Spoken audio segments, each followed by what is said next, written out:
In the age of information, wealth isn't necessarily confined to physical assets like gold or property. Today, wealth can be represented by numbers on a screen, digital currency, and credit flowing through complex networks of servers and banks. It is in this modern landscape that our story unfolds. This is the story of how I, a small-time hacker from a modest neighborhood, unknowingly stole a millionaire's money. And what happened next was beyond belief. It all began as a cybernetic dream. I had stumbled upon a hacker collective, and they had taken me under their wing. We were talking about white hats and black hats, the ethics of hacking, the gray area in which most of us resided. It was during one of these discussions that I mentioned the time when, as an experiment, I had accessed a multimillionaire's bank account. What shocked everyone, myself included, was not the breach of security, but the fact that the millionaire had actually thanked me for it. Once I had gotten over my shock, I got curious about the millionaire in question. I decided to do some digging, not with the intent of using the information against him, but out of sheer curiosity. What I found was enlightening and, in a sense, humanity-flattering. This particular millionaire was different from the regular one-percenters who viewed the rest of humanity as a stepping stone to their success. He was actually philanthropic, using much of his wealth for the betterment of society, for healthcare and education. I was intrigued. I decided upon a risky strategy. The sound of the siren, the flashing lights, and I found myself in front of his magnificent house. The silent guards didn't stir, as I was not there to cause any harm. No, I was there to leave a virtual calling card in the form of an open Bitcoin wallet.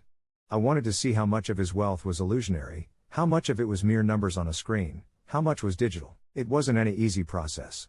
Transferring that much money anonymously, while making it appear that it came from another wallet, took all of my skills and the best technology that I could lay my hands on. It took sweat, it took tears, but most importantly, it took time. And then, finally, the transaction was complete. I had managed to subtly, cleverly move a small percentage of his wealth. Some people just can't turn down a challenge. And then, the unthinkable happened. I got an email from the millionaire.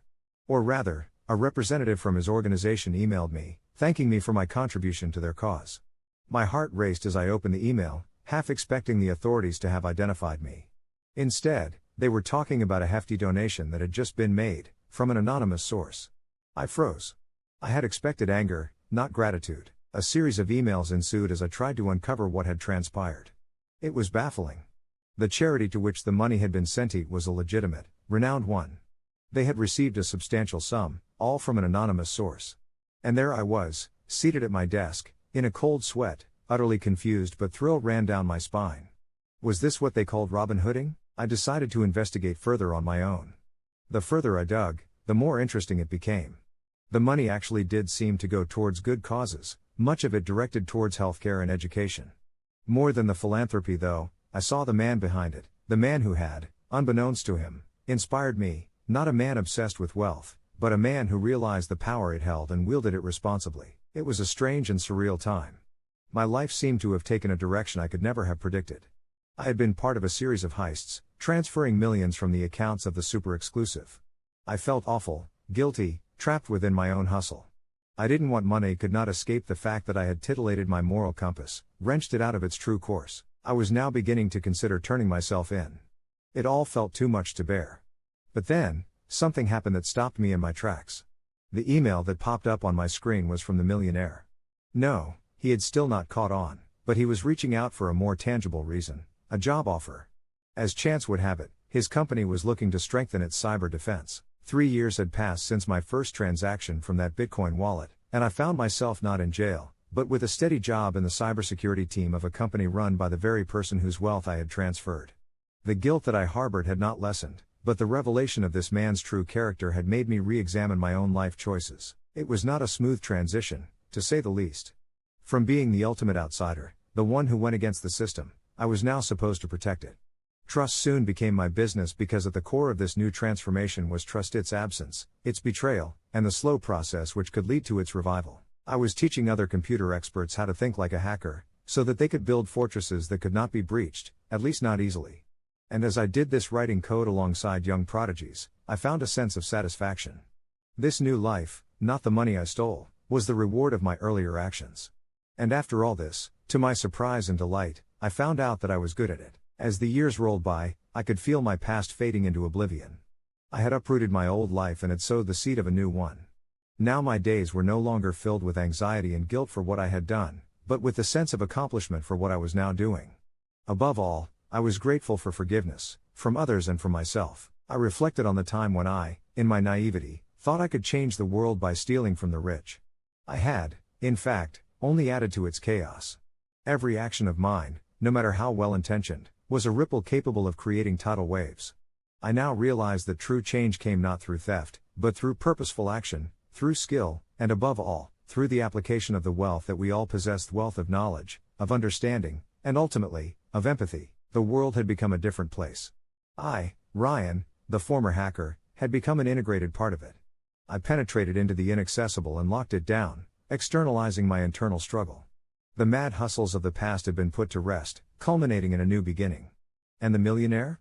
Quieter but steady in his pursuit of philanthropy. Yet among all these changes, perhaps the most seismic was in me. I had been transformed from a chaser of quick thrills to a striver for enduring thrills, the thrill of understanding complex technology, the thrill of making a difference, the thrill of trust and forgiveness.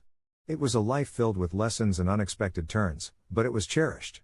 And it all started with a dream, or rather, a nightmare. I often reflect on that fateful day when I breached the millionaire's account. I see now that in his strange way, he was offering a helping hand. He could have had me arrested, humiliated, ruined my life. Instead, he extended an unexpected grace. He gave me a new chance at life. Life, as I have come to learn, is all about second chances, about growth, about change. Today, I look forward with purpose. My GPS is set on a new direction and I am voyaging towards it. More than the illusionary wealth that I once coveted, it's my integrity, my self-respect, my sense of compassion that enrich my life. One day I will pay back the millions I stole, not to the account from where it came, but to society. That is the ultimate goal that I have set out for myself. Until then, thank you, dear millionaire. Thank you for the wealth of experience. I can say one thing with certainty: the whirlpool of life is bound to spin our existence around. The tide will bring us those who, in their own unsuspecting ways, can help us learn the most about ourselves. The universe has an uncanny way of ensuring everyone gets what they need, be it a challenge to test the very fabric of one's beliefs or an opportunity to reinvent oneself. And thus, I found solace again, this time not within the confines of my hacking world, but in my newly established career, in every line of code that I debugged, in every puzzle I solved, in every line of defense I created. It felt good. It felt meaningful. Most importantly, it felt purposed. I wanted and needed to feel the thrill and rush of excitement, but this time it was not fueled by astronomical numbers and excessive riches, but rather by the euphoria of acquiring knowledge that could be used for constructive purposes. The merit did not lie in the maze or bank vaults, but rather in the discipline, self-control, and high standards I upheld from now on. When I now think about my past, it's not the beeping alarms, screeching tire sounds, and blaring sirens that echo in my ear, but the soft hum of the computer fans, the buttons clicking, the mouse wheel scrolling. From a restless fugitive under the sphere of moral ambiguity, I have now become an epitome of peace and stability, all due to one email of gratitude. As I scrubbed away remaining vestiges of past and prepared to take a leap of faith into the unknown expanse of future possibility, I realized that understanding the system from within did not mean losing one's originality, but rather transforming it into a digital and ethical one. The world has begun to comprehend and reckon with both the potential and the optima of cyberspace. I recently happened upon an intriguing quote: "Heroes are ordinary people who make themselves extraordinary." Though not entirely sure about the hero part, I do hope aim, practice and perseverance will keep helping me transform from an ordinary bystander to an extraordinary pioneer. I'm still figuring things out, but for now, I remain relentless and en route. As the shine of dawn begins to creep in over the horizon, I continue my journey, a journey marked not by monetary wealth, but by applaudable valor in the face of adversity. A journey where odd interactions shape my outlook, and each new sunrise brings forth renewed hope and promise. Not a destination, but the path itself, full of unexpected twists and unlikely turns, is my true calling. In the end, my story isn't designed to deliver a clear message or offer a neatly packaged formula.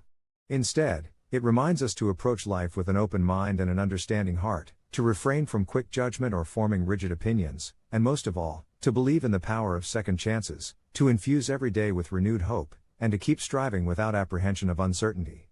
And this powerful narrative of my life ensuing from guilt and trial, from turbulence and transformation, proves that the power of potential unleashed is indeed boundless. The darkness of this deeply entrenched underworld is guided into a new era of light, and my commitment to ethics as against my earlier propensities, although undertaken guided by an initial act of betrayal to societal norms, legal systems, and the privacy of a fellow counterpart, impressed upon as an ultimate act of service to the larger society. As the tale of my life unfolds, I stand at the crossroads of past and future, at the threshold of progress and transformation. I've been taught, again and again, by life itself, that while it is our past experiences which shape us, it is our actions today, our choices and decisions, that define the man we become. This is where I stand now, poised to embrace what lies ahead. So as I dwell upon the years gone by, pondering upon the convoluted game I played with life, orchestrating evanescent victories, I am reminded of the eternal truth encapsulated in the words, "It is hard to fail, but it is worse never to have tried to succeed." And thus, my heart overflows with gratitude for the person I have become today, not by the successes, but by failures, not by fortune but by the generosity of life itself. Narrator 30: Quite paradoxically, the awakening I had was not one achieved through my initial path of rebellion. Rather, it was my being reacquainted with the ethics and principles that I had pushed aside in my haste and awe of the lucrative opportunities that the digital age offered me. I stole from the millionaire for his acknowledgement, not of my malfeasance but of the potential he saw in me, of the forgiveness he extended to me, and most importantly, of the chance he gave me to reinvent my life, all over again. Every night, as I shut down my computer and leave the office, I carry with me the lessons learned anew and the stories lived afresh, contemplating the brand new journey I embarked on with a single click many moons ago. I often wonder what lies in store for me, but in that moment, gazing at the pristine night sky, littered with twinkling stars, I find my calm and my resolve. As I sit down to write the epilogue of my story, I find an infinite array of paths that lie before me, paths that unfold themselves with every single step I take. The stories of my past whisper to me at every corner, guiding me, inspiring me, teaching me to be resilient, to learn and grow from my mistakes, to walk with my head held high, unafraid of the future. So here I am, writer of my story, architect of my fate, and the ultimate programmer of all my virtues and faults. I continue this journey of life, one that makes me hungrier for knowledge, that rejuvenates my spirit, that kindles the flame of possibility anew every single day. It's an unfolding reality, a complex equation, an intricate puzzle, and a simple truth. The story remains: he stole a millionaire's money. And he thanked me, but then, as they say, every paradox is but a transformation waiting to happen. I hear the whispers of the wind speaking of the tales lived, of the battles fought and won, of the transformations undergone, the lessons absorbed, the revelations embraced. It tells of the journey, of the struggles and the victories, the stumbling blocks and the mile markers, the heartaches and the triumphs. Most importantly, it tells of a road. The end of one journey is always the start of another.